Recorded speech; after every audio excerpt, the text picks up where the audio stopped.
नमस्कार, मी रेणुका. बुलेटिनमध्ये तुमचं स्वागत आहे. सगळ्या बातम्या जरी आपण बघणार असलो तरी बुलेटिनच्या सुरुवातीला आमच्या सगळ्यांसाठीच एक महत्त्वाची बातमी आणि बातमी आहे, आंबे खात असाल तर तुम्ही सावधान राहण्याची गरज आहे असंच म्हणण्याची वेळ सध्या बीडमध्ये आली आहे. ही बीडमधली बातमी आता सविस्तर बघूयात.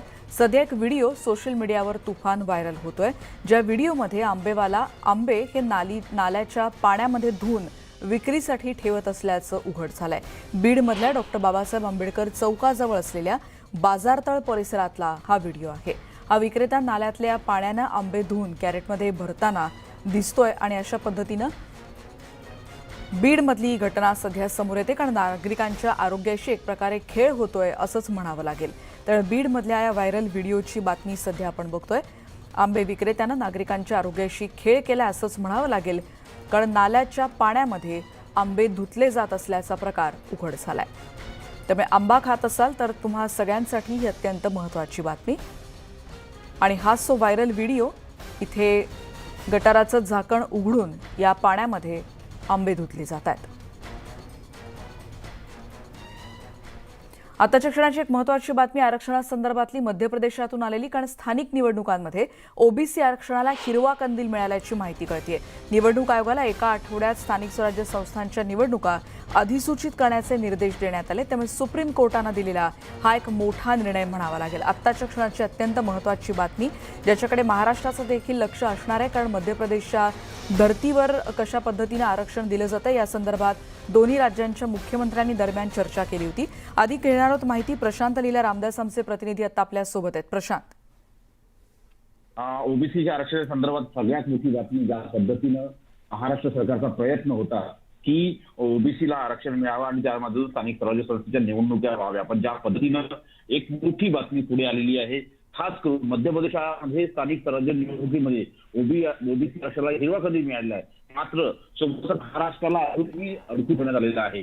निवडणूक आयोगाला एका स्थानिक स्वराज्य संस्थेच्या निवडणुका घेण्यासाठी निर्देश देखील सुप्रीम कोर्टात दिला आहे. हा सर्वोच्च न्यायालयाचा मोठा निर्णय असं म्हणावं लागेल. मध्य प्रदेशात दिलासा मिळाला आहे, पण महाराष्ट्रामध्ये का दिलासा मिळाला नाही हे अत्यंत महत्वाचं आहे. कारण की हा ज्या पद्धतीनं महाराष्ट्रामधले राज्य सरकारचे अधिकारी आणि राज्य सरकारचे मंत्री हे सगळे सांगत होते की आम्ही कुठल्या परिस्थितीत आरक्षण देऊ, पण ज्या पद्धतीनं एकीकडे मध्य प्रदेशाला दिलासा मिळतो, महाराष्ट्र सरकारला का दिलासा मिळत नाही हा अजूनही मोठा प्रश्नचिन्ह आहे. त्यामुळे महाराष्ट्र सरकारच्या कामकाजावरती एक प्रकारे मोठा प्रश्नचिन्ह निर्माण होतं. प्रशांत, साहजिक आणि याच्यामुळे अनेक मुद्दे आहेत, म्हणजे तांत्रिक बाबींपासून राजकीय मुद्द्यांपर्यंत यावर चर्चा होऊ शकते.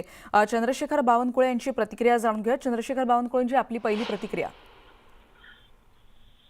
जर सुप्रीम कोर्टाने, आता मी सुप्रीम कोर्टाचा निकाल तर पूर्ण वाचला नाही, पण आपल्या जे काही आता माहिती मिळाली आहे त्या आधारावर मागेही मी सांगितलं होतं की सुप्रीम कोर्टाच्या निर्देशाप्रमाणे मध्य प्रदेश सरकारने ट्रिपल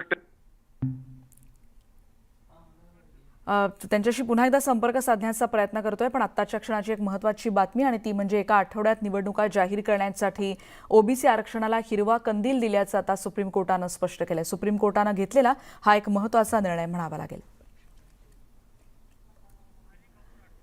हरिभाऊ राठोड यांच्याकडून प्रतिक्रिया जाणून घेऊयात. हरिभाऊजी, तुमची काय प्रतिक्रिया असणार आहे या संदर्भातली, कारण एक महत्त्वाचा निर्णय मध्य प्रदेशच्या दृष्टीनं. याचा अर्थ असा आहे की त्यांनी इम्पिरिकल डाटा दिलेला आहे हे स्पष्टच आहे. आणि माझंही ते म्हणणं आहे की आपल्या महाराष्ट्रात सुद्धा आपण इम्पिरिकल डाटा देऊ शकतो आणि आपलं आरक्षण अबाधित राहू शकतं. त्यांनी जो काही चुका केल्या होत्या त्या दुरुस्त करून त्यांनी परत सादर केलं मान्य सर्वोच्च न्यायालयाला आणि त्यामुळे ते देऊ शकले. आणि तेच आपण करायचं, दुसरं काही नाही. आरक्षण जे सुप्रीम कोर्टाला काय म्हणणं आहे की संविधानामध्ये जी तरतूद आहे, संविधानामध्ये अशी तरतूद आहे की हे ओबीसीचं आरक्षण देताना तुम्ही लोकसंख्येच्या आधारावर द्या. आणि तेच नेमकं सरकार टाळटाळ करतं सुरुवातीपासून आणि ते आपण सहज करू शकतो. मी आजच म्हणजे प्रेस नोट काढली, सगळ्यांना सांगितलं आहे आणि मुख्यमंत्र्याला ईमेल केलेला आहे. इव्हन मध्य प्रदेशच्या मुख्यमंत्र्याला सुद्धा मी ईमेल केले होते आज की आपण हे करू शकतो. फार आनंदाची गोष्ट आहे की मध्य प्रदेशने वाचवलं, पण महाराष्ट्राने गमावलं अशी परिस्थिती निर्माण झाली आहे. पण आपण ते करू शकतो, माझा ठाम विश्वास आहे. आणि मी 25 तारखेला बांटी आयोगाला हा डाटा 25 दिवसात कसा आपण गोळा करू शकतो याचा डेमो सादर करणार आहे. म्हणजे तुम्हाला असं वाटतं की अजूनही सगळ्या चॅनल म्हणून ओपनली डाटा कसा आपण एम्पिरिकल डाटा गोळा करू शकतो याचा डेमो सुद्धा द्यायला तयार आहे. बरोबर सर, आणि तुम्ही महत्त्वाचा मुद्दा मांडताय की तुम्ही म्हणताय की मध्य प्रदेशने तर हे शक्य करून दाखवलंय. तुम्हाला काय वाटतं, काय त्रुटी तुम्हाला या सगळ्या दरम्यान जाणवल्या आणि ज्याच्या माध्यमातून मग तुमची आजची प्रेस नोट असेल किंवा आगामी जो व्हिडिओ आहे ज्याच्या माध्यमातून तुम्ही हे मुद्दे मांडण्याचा प्रयत्न करणार आहात? त्रुटी नंबर 1 की इम्पेरिकल डाटा आपल्या सरकारला कळलाच नाही, आपल्या अधिकाऱ्याला कळला नाही. त्यांनी ते डिटेलमध्ये सुप्रीम कोर्टाचे जे डे ऑफ ऑर्डर्स ते वाचतच नाही असा माझा दावा आहे. आणि त्यामुळे हरिभाऊ, मी पुन्हा एकदा तुमच्याकडे येण्याचा प्रयत्न करते. चंद्रशेखर बावनकुळे आता त्यांची प्रतिक्रिया घेते आणि पुन्हा एकदा तुमच्याकडे येण्याचा प्रयत्न करते. बावनकुळेजी, आपली प्रतिक्रिया आपण व्यक्त करत होतात. नाही, 13/12/2019चा सुप्रीम कोर्टाचा पहिला निकाल क्लिअर आहे की राज्य सरकारने ट्रिपल टेस्ट करून आरक्षण तात्काळ द्यावं. सुप्रीम कोर्टाने कधीच आरक्षण काढलं नाही.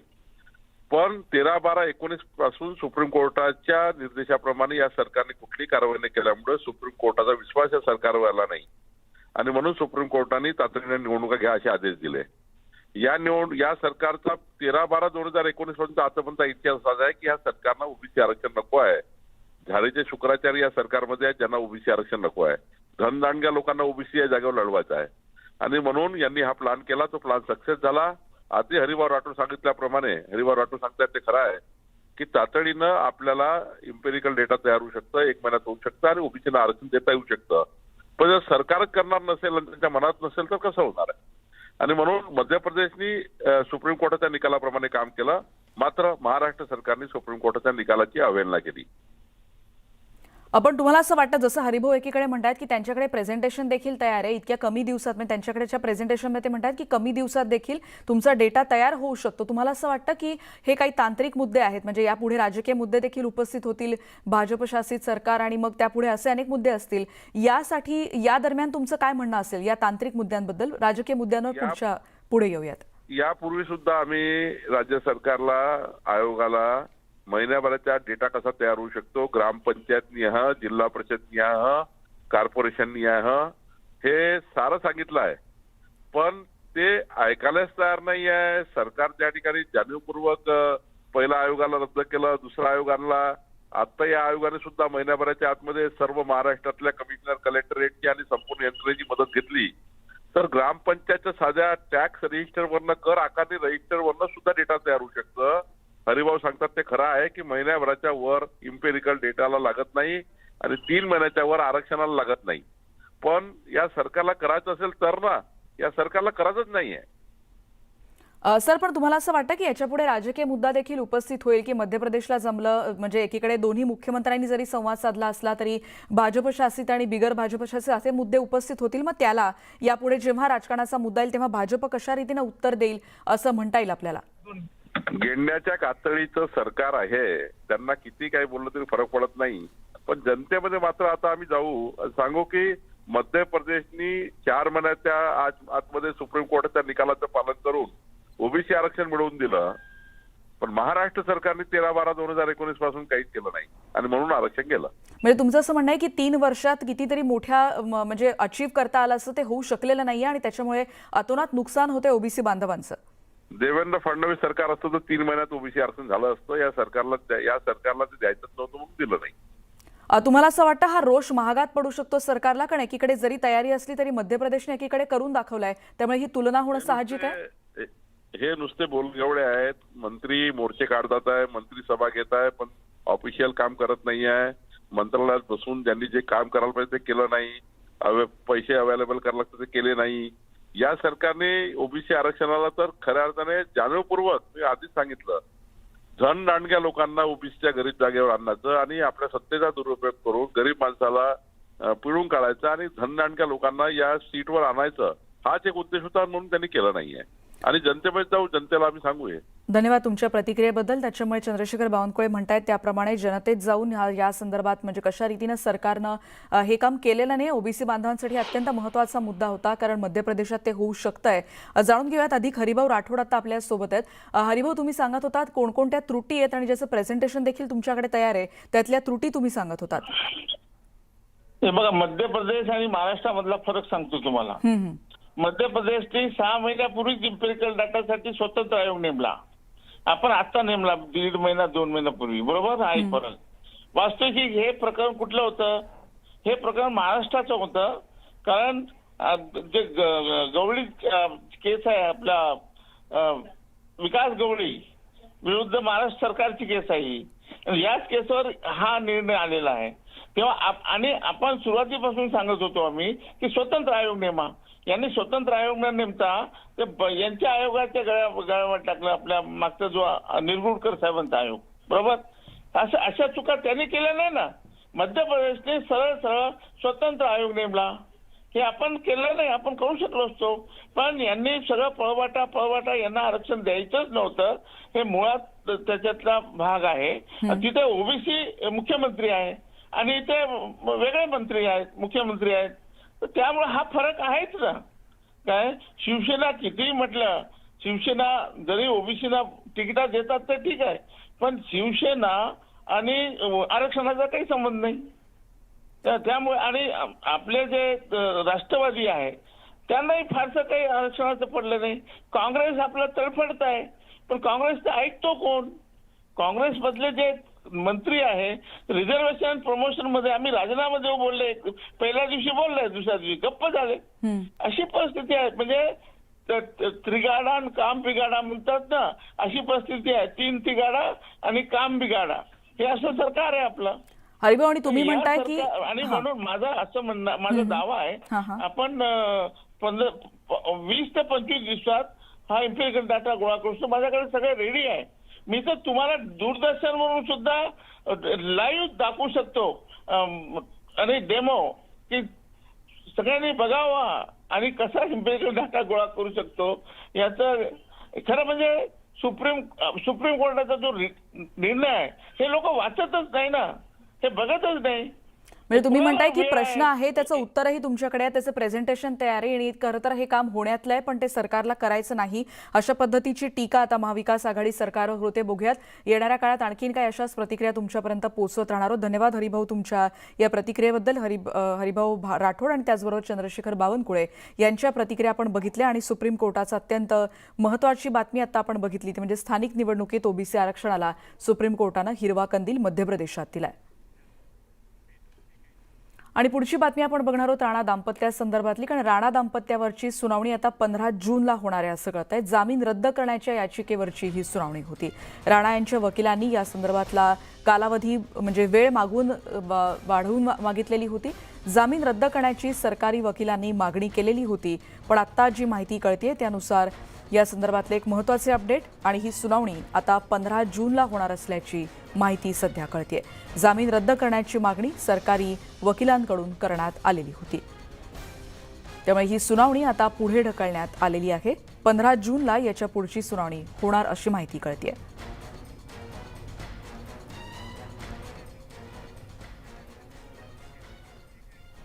आणि या बातमीनंतर मुंबईतल्या एका कार्यक्रमात सध्या पर्यावरण मंत्री आदित्य ठाकरे संवाद साधतात. थेट जाऊयात. 4 दिवसाचं अधिवेशन होतं.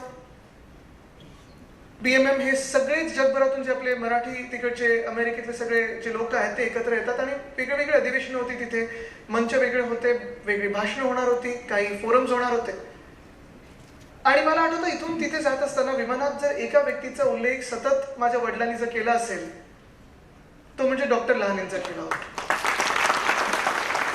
आणि तो असा होता की आदित्य तू त्यांना भेटणं गरजेचं आहे, कारण त्यांचं काम एवढं मोठं आहे. मला वाटतं त्यावेळी नुकतीच आपली लाखाची जी शस्त्रक्रिया होती ती पार झालेली आणि खूप कौतुक ऐकलेलं मी, खूप त्यांच्याबद्दल वर्णन ऐकलेलं. जेव्हा वडील तुम्हाला काही कोणाबद्दल सांगत असतात अर्थात तुम्ही ऐकत असतात, काय त्यांची व्यक्तिमत्व असेल, कसं असेल हे खूप विचार करत असतात. आणि गेल्यानंतर आणि तो अजूनही मला खूप वेळा आश्चर्याचा धक्का एवढ्यासाठीच बसतो की आपले जे काही मित्रपरिवार आहे, आपले जे काही कौतुक एवढं झालेलं आहे, आपलं जे कार्य आहे, हे एवढं सगळं झाल्यानंतर एखादा माणूस छाती ठोकून सगळीकडे जाईल असं नाही, तर नम्रपणे साधा सभ्यपणाने एक समोरून माणूस येतो आणि सांगतो मी डॉक्टर लहाने आहे आणि माझ्यासोबत मी 19 वर्षाचा मुलगा होतो त्यावेळी गप्पा मारत ते अमेरिकेच्या गल्ल्यांमध्ये फिरत असताना मला लेसिक सर्जरी काय आहे हे सांगत होते, ते म्हणजे डॉक्टर तात्यासाहेब लहाने. हे वैशिष्ट्य आहे. तुम्ही खरं विचार करा, या मंचावर पवार साहेबांपासून, थोरात साहेबांपासून अगदी पंकजाताई आहेत, प्रीतमताई आहेत, धनंजयजी आहेत, सगळेच असताना 31 वर्षाच्या एका तरुण माणसाला बोलवणं किंवा एका मुलाला बोलवणं हे काही त्यांना गरजेचं नव्हतं. त्यांनी जसं सांगितलं, काही काही लोकांना तर म्हणजे मला वाटतं लहान साहेब आपण तर खूप लोकांना असं सांगितलं की फोन न करता आलेले आहेत. तसंच मला देखील मला वाटतं 2-3 बैठका चाललेल्या सह्याद्रीमध्ये त्याच्या रूममध्ये आले आणि ते सांगितलं यायचं आहे.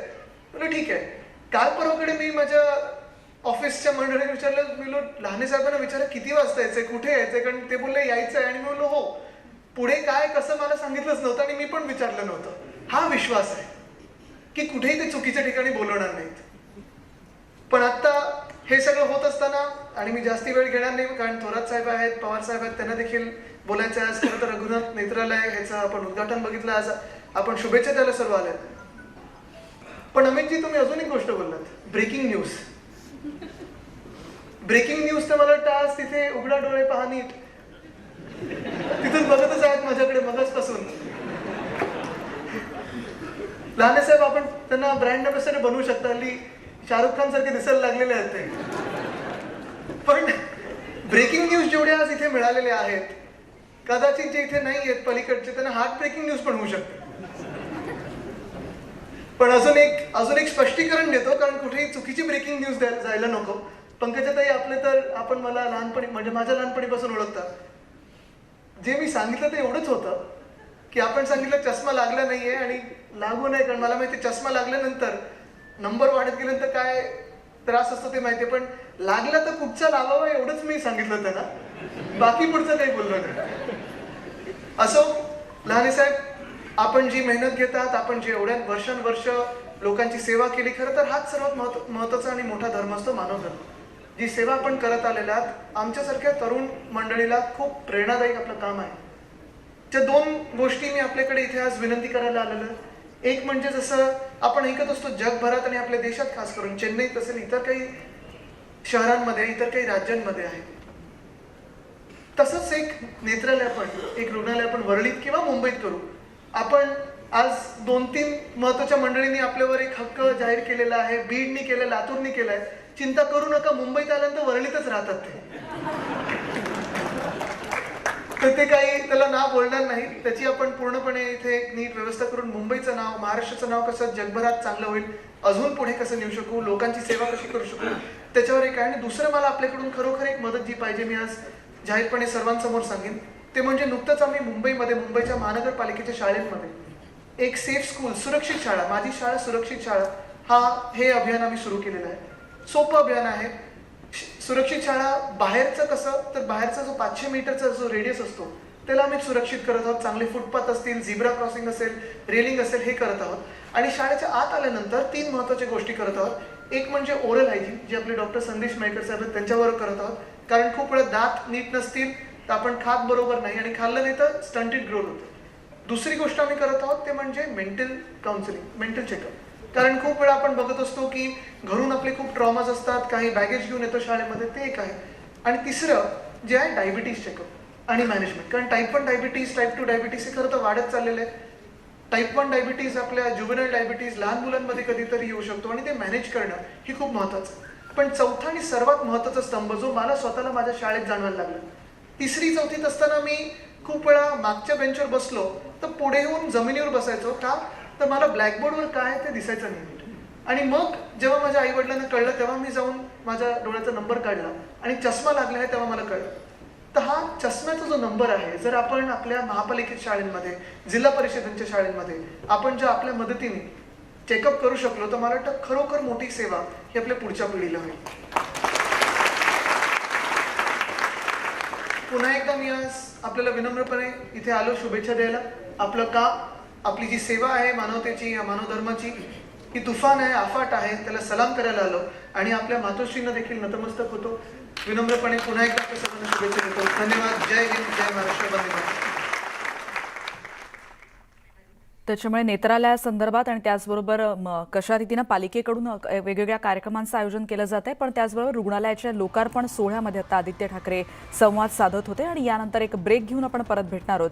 पहा फक्त मुद्दा महाराष्ट्राचा. आता बातमी आहे, नालेसफाईच्या मुद्द्यावरून काँग्रेसचे प्रदेशाध्यक्ष नाना पटोले यांनी सत्ताधारी शिवसेनेला घरचा अहेर दिलाय. काँग्रेसच्या कार्यकाळात मुंबईत कधीच पाणी साचलं नाही असं नाना पटोले यांचं म्हणणं आहे. तर निवडणुकीआधी केलेल्या वॉर्ड पुनर्रचनेवरही काँग्रेसनं आक्षेप घेतलाय. सोयीनुसार ही वॉर्ड पुनर्रचना झाल्याचा आरोप नाना पटोले यांनी केलाय.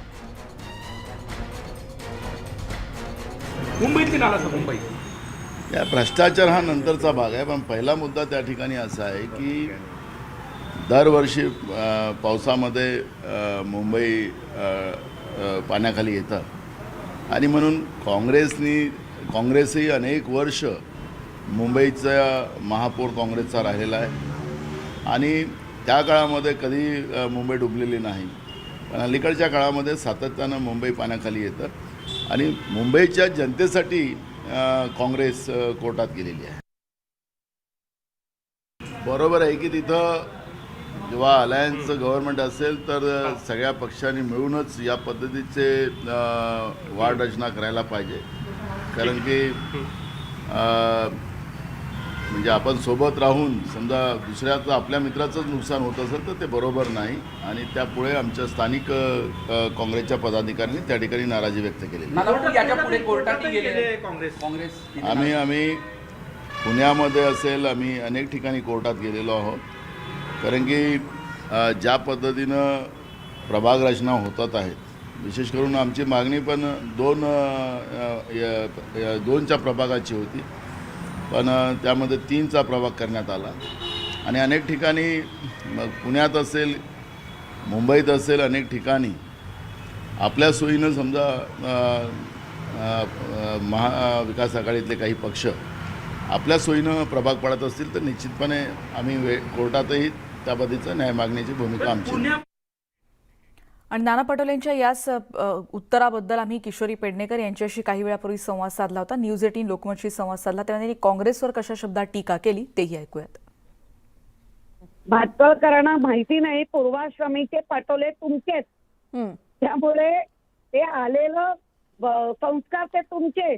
त्यामुळे उगाच आपलं बोलायला संधी मिळाली म्हणून वाटेल तसे बरळणार तरी मुंबईकरांना कळतंय, कळमळतंय ग बाई, मळमळतंय, कसं होतंय ते कळतंय, कळतं का? त्यामुळे भातकळकर साहेब स्वतः आमदारात थोडा तरी अभ्यास करावं. ज्या मुंबईमध्ये 5-5 दिवस पाणी बाहेर जात नव्हतं ते आता 2 तासात पाणी बाहेर जातं.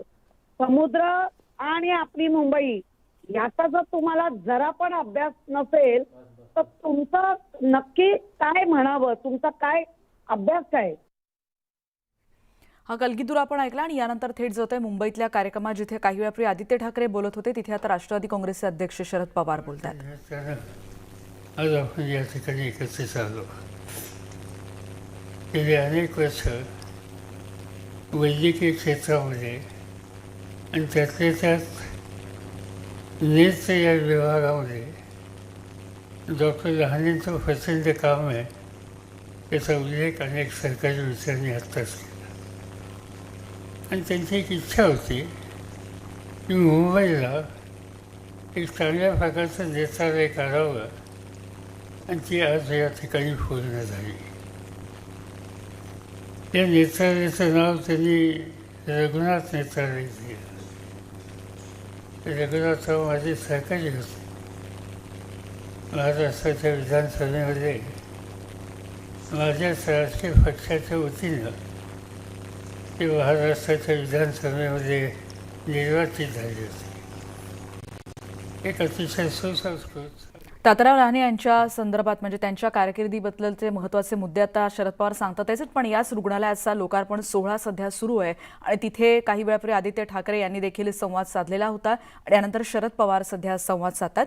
यानंतर पुन्हा पण एकदा कार्यक्रमात सहभागी होण्याचा प्रयत्न करणार आहोत, पण दरम्यान पुढची बातमी बघूयात आणि ती बातमी आहे राज्यसभेसंदर्भातली. कारण राज्यसभेच्या 6 जागांसाठी होणाऱ्या निवडणुकीमध्ये विधानसभेतल्या संख्याबळानुसार भाजपचे 2, शिवसेना, काँग्रेस आणि राष्ट्रवादीचा प्रत्येकी 1 उमेदवार सहजपणे निवडून येऊ शकतो अशी परिस्थिती आहे. पण 6व्या जागेसाठी शिवसेनेनं महाविकास आघाडीतील अतिरिक्त मतांच्या आधारे दुसरा उमेदवार उभा करण्याचं जाहीर केलंय आणि त्यामुळे या निवडणुकीत आता रंगत वाढलेली आहे. राज्यसभेसाठी खुल्या पद्धतीनं मतदान होत असल्यानं मतं फुटू शकतात फुटण्याची शक्यता कमी असते, पण अतिरिक्त मतांचं गणित निवडून येण्यासाठी पहिल्या पसंतीच्या 41.01 मतांची आवश्यकता असेल. शिवसेनेचे 55 आमदार आहेत, शिवसेनेकडे 13 मतं अतिरिक्त आहेत, राष्ट्रवादीचे 53 आमदार आहेत, त्यांच्याकडे 11 मतं अतिरिक्त आहेत आणि काँग्रेसकडे 2 अतिरिक्त मतं आहेत.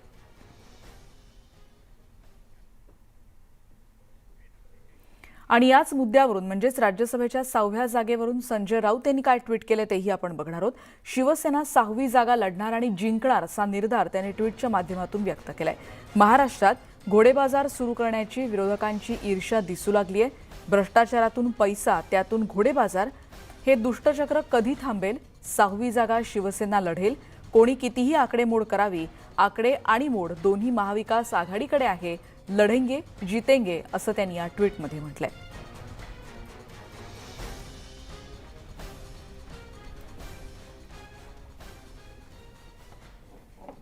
दरम्यान राज्यसभेच्या जागांसंदर्भात महाविकास आघाडीची कुठलीही बैठक झालेली नाही आणि बैठक होईल तेव्हा या विषयावर बोलणं बरोबर नाही असं काँग्रेसचे प्रदेशाध्यक्ष नाना पटोले यांनी म्हटलंय.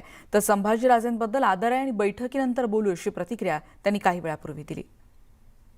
यावर महाविकास आघाडीची कुठली मीटिंग झालेली नाही आणि संभाजीराजे असतील ते आमच्यासाठी आदरणीय आहे आणि ज्यावेळेस महाविकास आघाडीमध्ये या सगळ्या विषयावरची चर्चा होईल त्यावेळेस बोलू. आज कोण पक्ष एका बाजूने बोलत असेल तर तो त्यांचा विषय आहे, पण अजूनही महाविकास आघाडीची संयुक्त मीटिंग झालेली नाही आणि त्याच्यामुळे आज त्याच्यावरती चर्चा करता येत. तुम्ही काँग्रेस कोणाला समर्थन करणार आहे का? मी काय बोललो तुम्हाला की जिथपर्यंत महाविकास आघाडीची चर्चा होणार नाही या निवडणुकीमध्ये तिथपर्यंत आपल्याकडून काही बोलावं आणि निवडणुकीमध्ये त्याचा घोळ निर्माण व्हावा अशी भूमिका काँग्रेसची नाही. दरम्यान महाविकास आघाडी सरकार संभाजीराजेंची फसवणूक करते असं वक्तव्य विरोधी पक्षनेते विधान परिषदेचे प्रवीण दरेकर यांनी केलंय. शिवसेनेचं संभाजीराजेंबद्दलचं प्रेम दिसून आलंय अशी टीकाही त्यांनी केली आहे. आता शिवसेनेचं खरं प्रेम संभाजीराजांच्या संदर्भात दिसून येईल. मला वाटतं हे सगळं तू धरल्यासारखं कर, मी मारल्यासारखं करतो, रडल्यासारखं कर, मी मारल्यासारखं करतो, अशाच प्रकारची भूमिका महाविकास आघाडी सरकारच्या घटक पक्षांची दिसते.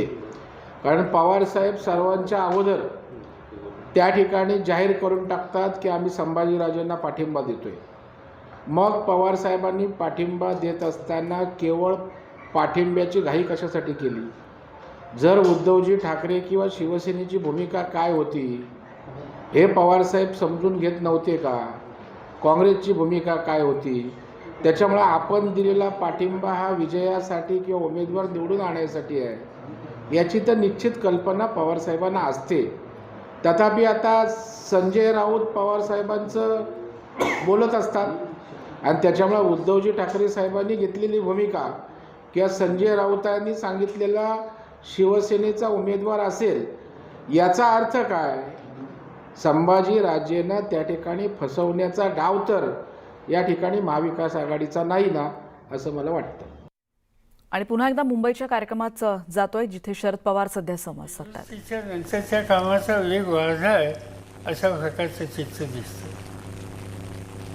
लोकांना योग्य वेळी मार्गदर्शन करणं ही सुद्धा काळजी ती घेत असतात. मला आठवतं आहे की करोनाचं संकट हे नुसतं यायला लागलं आणि एक विषय सकाळीच माझ्याकडे आले आणि सांगितलं की करोनाचं संकट स्वच्छ दिसतंय, तुम्ही लोकांच्या फार असता, उद्याच्या उद्या हॉस्पिटलला या आणि काही प्रकारची इंजेक्शन तुम्ही घेतली पाहिजेत आणि त्याच्यावरतीच काही आता विलंब लावू नका.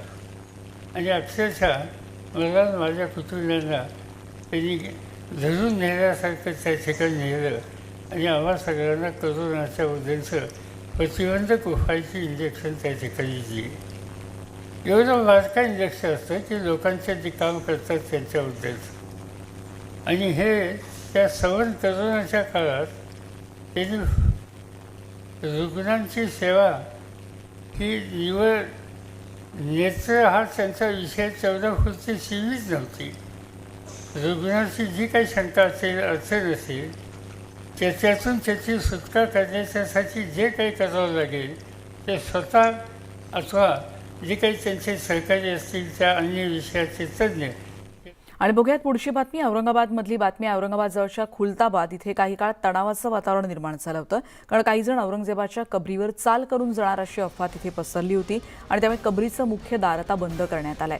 अफवा नागरिकांच्या कानावर पडताच स्थानिक नागरिकांनी देखील तिथे जमायला सुरुवात केली होती आणि पोलिसांनी देखील तात्काळ औरंगजेबाच्या कबरीकडे धाव घेत काही झालेलं नाही आणि काही होणार नाही असं नागरिकांना समजावलं आणि तिथून बाहेर जाण्यास भाग पडलं. काल दिवसभर पोलिसांचा बंदोबस्त इथे तैनात होता. आजच्या परिस्थिती पाहता काही वेळापूर्वी जी आम्ही प्रतिक्रिया बघितली त्या दरम्यान कबरीच्या वादावरून सध्या इथे सुरक्षेत वाढ करण्यात आलेली आहे. आलमगीर औरंगजेब यांच्या कबरीवरून जो काही राजकीय वादविवाद सुरू झालेला आहे त्यामुळं खुलताबाद येथील स्थानिकांचं जनजीवन विस्कळीत झालेलं आहे.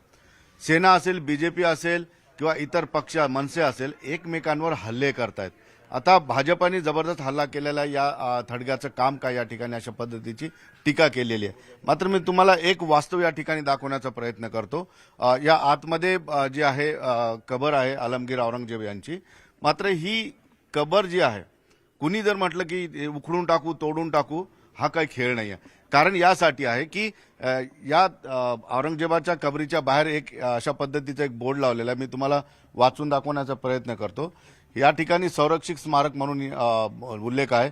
हे प्राचीन स्मारक 1958च्या 24व्या प्राचीन स्मारके आणि पुरातत्वीय स्थळे व अवशेष अधिनियमान्वये राष्ट्रीय महत्त्वाचे म्हणून जाहीर करण्यात आलेले आहे. जर कोणी या व्यक्ती या स्मारकाचा नासधूस, स्थलांतर, हानी, स्वरूप बदल, खराबी वा दुरुपयोग करेल वा ह्याला धोक्यात आणेल ती व्यक्ती 3 महिन्यापर्यंत कारावास किंवा 5,000 रुपयांपर्यंत दंड अथवा दोन्हीही शिक्षेस पात्र राहील. हे कोण म्हणतंय? भारतीय पुरातत्व संरक्षण विभाग. म्हणजे राजकीय जे उठतील ते तोंडाला बोलतायत. मात्र या कबरीला जे आहे संरक्षण आहे सेंट्रल गव्हर्नमेंटच्या. आता या ठिकाणी सेंट्रल गव्हर्नमेंटचे बघा ही सिक्युरिटी या ठिकाणी लावण्यात आलेली आहे. स्टेट गव्हर्नमेंटचे पोलीस बाहेर आहे. या ठिकाणी गार्ड आहेत जे वेरूळच्या त्या ठिकाणचे वेरूळ लेणीचे आहेत. कबर औरंगजेबाची जरी असली तरी हिंदू पर्यटक सुद्धा इथं मोठ्या प्रमाणात येत आहेत या ठिकाणी. आणि ज्या पद्धतीनं आर्कोलॉजीच्या स्मारक हे स्मारक जे आहे आर्कोलॉजीच्या अंडर येत असतात. सर मुझे ये बताइए कि अभी कबर के बारे में जो भी सियासत हो रही है उसको कुछ कर सकते नहीं हम लोग, तो ये जिम्मेदारी किसकी है? कबर की जिम्मेदारी किसकी है? खबर की जिम्मेदारी पुरातत्व विभाग है, सेंट्रल आर्कोलॉजी है. सेंट्रल आर्कोलॉजी के अंडर में ये है और कई वर्षों से उनके यहाँ पे आदमी रहता है और ये सिक्योरिटी 2 दिन से बढ़ा दी गई है. और दूसरी जिम्मेदारी शासन की, स्टेट शासन की है. तो अभी यहाँ पे कौन कौन है सिक्योरिटी के लिए? यहाँ पे सिक्योरिटी के लिए अपने पुलिस, सेंट्रल आर्कोलॉजी के लोग हैं और पुलिस डिपार्टमेंट. जब पर्यटन ही नहीं आएंगे तो रोजी के ऊपर बहुत बड़ा असर पड़ा यहाँ के दुकानदारों को. आपको भी डर लगता है? हमको भी डर ये लगता है कि भाई ऐसा कोई नुकसान यहाँ ना पहुंचे और ये कोई यहाँ पर अन्य वातावरण टाइट ना हो खुलताबाद का. ऐसा तो नुकसान कोई इंशाल्लाह कोई पहुंचा भी नहीं सकता इसको.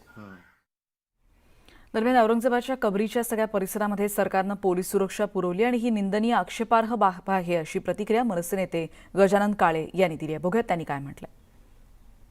संभाजीनगरच्या औरंगजेबाच्या थडग्याला महाराष्ट्र सरकारने सुरक्षा पुरवल्याची बातमी. हा निर्लज्जपणाचा कळस आहे, ज्याने आमच्या संभाजी महाराजांचा अतोनात हाल केला. ज्या छत्रपती शिवाजी महाराजांच्या स्वराज्यावर जो चाल करून आला, अशाच्या थडग्याला सुरक्षा पुरवली जाते, ही अत्यंत निंदनीय आणि निषेधार्ह बाब आहे. इथला शिवशंभू प्रेमी या हिंदू द्वेषी सरकारला धडा शिकवल्याशिवाय राहणार नाही. आज सरकारने या थडग्याचा स्वतःहून बंदोबस्त करावा, हे नेस्तनाबूत करावं, नाहीतर ते कसा बंदोबस्त करायचा याची कल्पना आम्हाला सगळ्यांना आहे. त्यामुळे मनसे नेते गजानन काळे यांची प्रतिक्रिया सध्या आपण बघितली आणि त्यांनी सरकार हिंदू द्वेषी असल्याचं म्हणत ही टीका केलेली आहे. आणि त्यांनी असं म्हटलंय की सरकारनं पोलीस सुरक्षा पुरवली ही अत्यंत निंदनीय आणि आक्षेपार्ह बाब असल्याचं मत त्यांनी व्यक्त केलं. आणि त्यामुळे हिंदू द्वेषी सरकारला शिवशंभू प्रेमी धडा शिकवतील असा इशारा देखील मनसेनं दिला. दरम्यान ही जी दृश्यता आपण पडद्यावर बघतोय, जिथे या सगळ्या परिसरामध्ये पोलीस सुरक्षेत वाढ करण्यात आलेली आहे.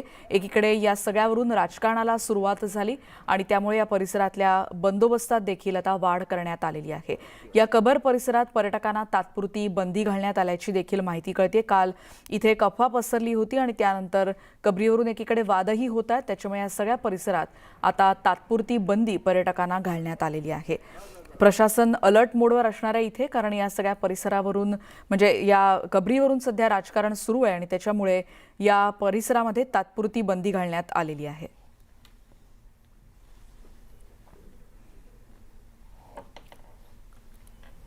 दरम्यान या औरंगजेबाच्या कबरीला संरक्षण का दिलं जात आहे असा सवाल प्रवीण दरेकर यांनी उपस्थित केलाय. हेच दुर्दैव आहे, या राज्यात त्या ठिकाणी हनुमान चालीसा बोलायला जात असल्याचं समजताच त्याचा पुरस्कार करणाऱ्या नवनीत राणांना जेलमध्ये टाकलं जातं.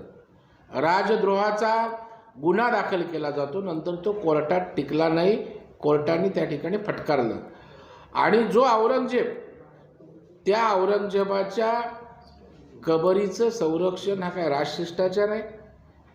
आणि त्याच्यामुळं मला वाटतं पूर्णपणे सत्तेसाठी या ठिकाणी लाचार आणि आंधळी ही मंडळी झालेली आहे आणि त्याच्यामुळे आपल्या मूळ भूमिकांपासून त्या ठिकाणी पळ काढताना या ठिकाणी दिसतंय. आणि आता बातमी आहे, राजकीय वातावरण तापलंय पुण्यातलं, कारण पुण्यामध्ये केंद्रीय मंत्री स्मृती इराणी यांच्या दौऱ्यादरम्यान भाजप आणि राष्ट्रवादी कार्यकर्ते आमनेसामने आले होते आणि पुण्यामध्ये बालगंधर्व चौकात महाविकास आघाडीतर्फे त्यामुळे आज मूक आंदोलन करण्यात आलेलं आहे. त्याचवेळी पुण्यामध्ये अलका चौकात भाजप कार्यकर्ते पदाधिकारी आक्रमक पद्धतीनं आंदोलन करताना दिसतात. रविवारी केंद्रीय मंत्री स्मृती इराणी यांच्या कार्यक्रमादरम्यान राष्ट्रवादी काँग्रेसच्या महिला कार्यकर्त्यांना भाजप पदाधिकाऱ्यांकडून मारहाण झाल्याचं हे प्रकरण होतं. आणि स्मृती इराणी यांच्या दौऱ्यादरम्यान भाजप आणि राष्ट्रवादी कार्यकर्ते आमनेसामने आले होते आणि बालगंधर्व चौकात महाविकास आघाडीतर्फे देखील एकीकडे आंदोलन सुरू आहे आणि त्याचवेळी पुण्यातल्या अलका चौकात भाजपचे कार्यकर्ते आक्रमकपणे आंदोलन करताना दिसतात. या कार्यक्रमात राष्ट्रवादी काँग्रेसच्या महिला कार्यकर्त्यांना भाजप पदाधिकाऱ्यांकडून मारहाण झालेली होती. पुण्याची संस्कृती बिघडली आहे. पुण्यामध्ये आज लोकांना राष्ट्रवादीवरती विश्वास राहिला नाही. यांचे गुंड मोकाट सुटलेत. यांच्या गुंडांवरती पोलिसांचं नियंत्रण राहिलेलं नाहीये. एवढी वाईट परिस्थिती पुण्यामध्ये इथनं मागे कधीच नव्हती. म्हणून या गुंडगिरीच्या विरोधात, खोटे गुन्हे दाखल करण्याच्या विरोधात, मोगलाईच्या विरोधात आज आमचं आंदोलन आहे. आणि किती सरकारने प्रयत्न केला तरी ते भारतीय जनता पार्टीचा आवाज दाबू शकत नाही. आज आम्ही रस्त्यावरती उतरलोय. इथनं पुढच्या काळामध्ये हजारोंच्या संख्येने रस्त्यावरती उतरू, कमिशनर ऑफिसवरती देखील मोर्चा काढू. भाजपचं नेमकं काय म्हणणं आहे आपण बघितलं, पण या राड्यानंतर राष्ट्रवादी काँग्रेसनं देखील आंदोलनाची भूमिका घेतली. झाशीची राणी पुतळा परिसरात राष्ट्रवादीकडून या आंदोलनाला सुरुवात झाली आहे. विनयभंगाचा गुन्हा दाखल झालेल्या भाजप कार्यकर्त्यांवर कारवाई करण्याची मागणी यावेळी करण्यात आली.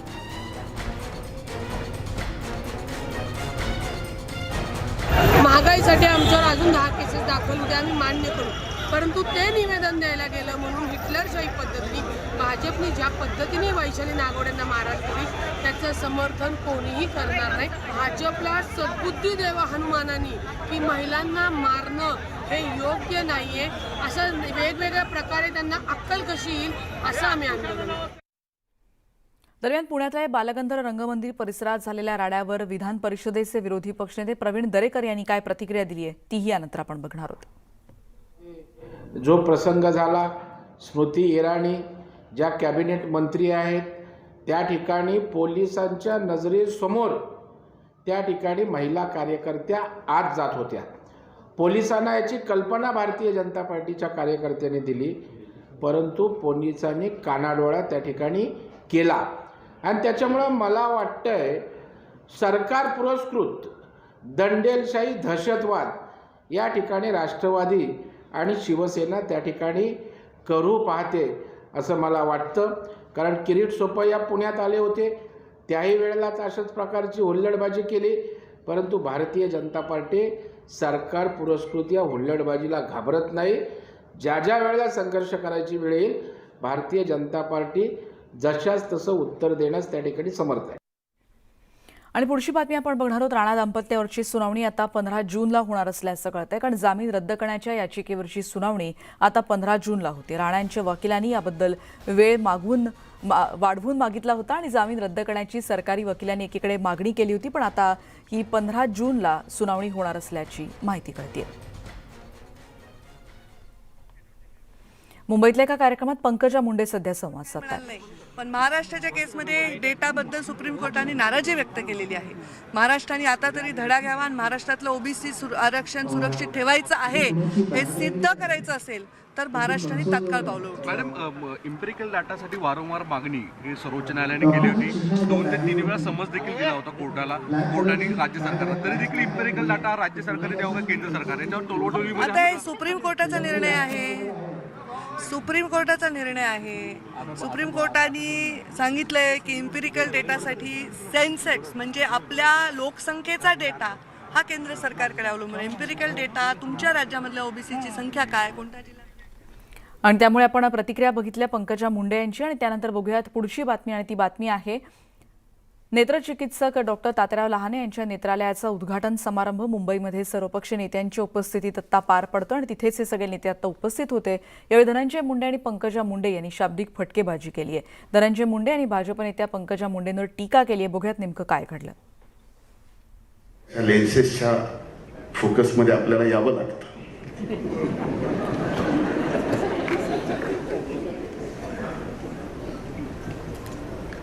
आम्ही आणि आदित्य ठाकरे साहेब बोलत होतो तर ते म्हणले कदाचित त्यांनी लेन्सेस बदलल्या आणि महाविकास आघाडीच्या लावल्या तर बरं. ते पण व्यावहारिक असावं. मला कधी व्यवहार आयुष्यात कळाला नाही. हे आमच्या बाकी कुणालाही माहीत नसलं तर माझ्या बहिणीला माहिती आहे. व्यवहार कळाला नाही, व्यवहार कळू शकत नाही. दरम्यान पंकजा मुंडे यांनी देखील आपल्या भाषणात धनंजय मुंडे यांचा उल्लेख आल्यावर शाब्दिक कोटी कशी केली तेही बघणार आहोत. बीड जिल्ह्याचे पालकमंत्री आमचे बंधू धनंजय मुंडे महाजनांच्या लेन्सेस मधून स्वतःला मोठं करत आज पवार साहेबांच्या लेन्सेस मधून बघण्याचं भाग्य खूप कमी लोकांना लाभलं. तर मला वाटतं त्यांच्या मोठं भाग्य त्यांना आमचे बंधू धनंजय मुंडे. बहीण भावांमधली शाब्दिक टोलेबाजी ऐकल्यानंतर वळूयात पुढच्या बातमीकडे. बातमी आहे मुंबईतली. मुंबईची जीवनवाहिनी असते ती लोकल ट्रेन आणि महाराष्ट्राची जीवनवाहिनी एसटी असं आपण म्हणतो. पण एसटीचं ब्रीदवाक्य देखील आहे रस्ता तिथे एसटी. गावखेड्यातून तालुका किंवा जिल्ह्याच्या ठिकाणी पोहोचायचं असो किंवा राज्याच्या कुठल्याही कानाकोपऱ्यात पोहोचायचं असेल तर एसटी हे फक्कड साधन मानलं जातं. पण आज एका गावात आम्ही तुम्हाला घेऊन जातोय जिथे एसटी पोचत नाही. त्याचं कारण काय हे सांगणारा हा रिपोर्ट बघूयात.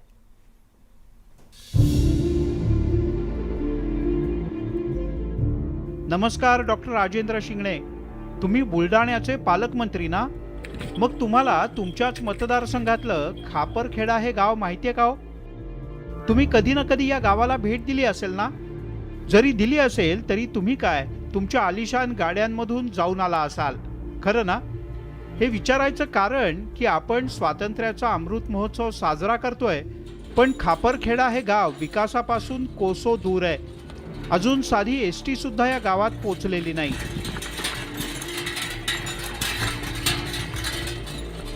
एसटी सुरू करण्यात यावी हीच आमची गावकऱ्यांची विनंती आहे. गावामध्ये आमच्या रस्त्याची अडचण म्हातारपणापासून 100 वर्षाच्या पुढं दिवस झाले तरी रस्ता सुधारला नाही. मराठवाडा आणि विदर्भाच्या सीमेवर असलेलं हे खापरखेडा गाव. खापरखेडामधल्या गावकऱ्यांच्या जवळचं महत्त्वाचं गाव म्हणजे 7 किलोमीटरवरचं सिनगाव जत्तू. इथूनच एसटीची सोय आहे, पण 7 किलोमीटर पायी किंवा सायकलने नाहीतर बैलगाडीनंच प्रवास करावा लागतो. एखाद दुसऱ्याकडे दुचाकी. त्यामुळे रोजच्या प्रवासाला गावकरी आता कंटाळले आहेत. आमच्या गावामध्ये रस्ता नसल्यामुळे बस अजिबात येत नाही आहे आणि आमच्या दवाखान्यात सुद्धा जायचं असलं आम्हाला तरी पण आम्हाला गाडी बैलच घेऊन जावं लागतं, कारण रस्ताच आमचा एवढा खराब आहे की बस अजिबात येत नाही. त्यामुळे आमचे मुलं पण शिक्षणापासून वंचित राहत आहे. खापरखेड्यापासून जो रस्ता कापायचा तो सुद्धा अत्यंत खराब. हाडं खिळखिळी होतात अशी गावकऱ्यांची ओरड. बाळंतिणीची अवस्था तर अधिक बिकट. पण ते जाणून बुजून या ठिकाणी या रस्त्याकडे दुर्लक्ष करीत आहे. आम्ही त्यांच्याकडे या रस्त्याच्या मागणीसाठी किती वेळा चक्रा मारल्या, पण हो हो करतो आणि पुढच्या वेळेस बघू असं आश्वासन देऊन राजेंद्र शिंगणे हे आम्हाला त्या ठिकाणी वेळ काढून आम्हा गावकऱ्यांची सातत्याने निराशा करण्यात आलेली आहे. सुकलं काय झालं तरी काही बघायलाच नाही. दवाखाना नाही का पाण्याची सोय नाही, रस्ता चांगला नाही, गाड्या नाही, घोड्या नाही, लारबळी होतं. गाडी बैलाशिवाय जायला परवाच नाही आम्हाला, जायला नाही बस का नाही काही. कोरोना काळात अन्न आणि औषध प्रशासन मंत्री म्हणून आपण सहृदय काम केलं, पण आपल्याच मतदारसंघातल्या खापरखेडा गावात तुम्ही किती दिवसात एसटीची सोय करता याचीच प्रतीक्षा इथल्या तमाम गावकऱ्यांना आहे. राहुल खंडारे, न्यूज 18 लोकमत, बुलढाणा. विकासामुळे खरं तर रस्त्यामुळे खरं तर विकास होतो आणि त्यामुळे विकासाचा मार्ग दिसतो असं म्हणतात, पण हा विकास इथे होऊ शकत नाही आणि नागरिकांची प्रचंड दुरवस्था इथे होताना आपण पाहतो आहोत. या बातमीनंतर आपण या बुलेटिनमध्ये इथेच थांबतोय. जाताना महत्त्वाची आठवण, फेसबुक, ट्विटर आणि यूट्यूबवर आम्हाला फॉलो करायला विसरू नका. यूट्यूबवर या सगळ्या बातम्यांचे व्हिडिओ तुम्हाला पाहता येणार आहेत. पहा फक्त न्यूज 18 लोकमत.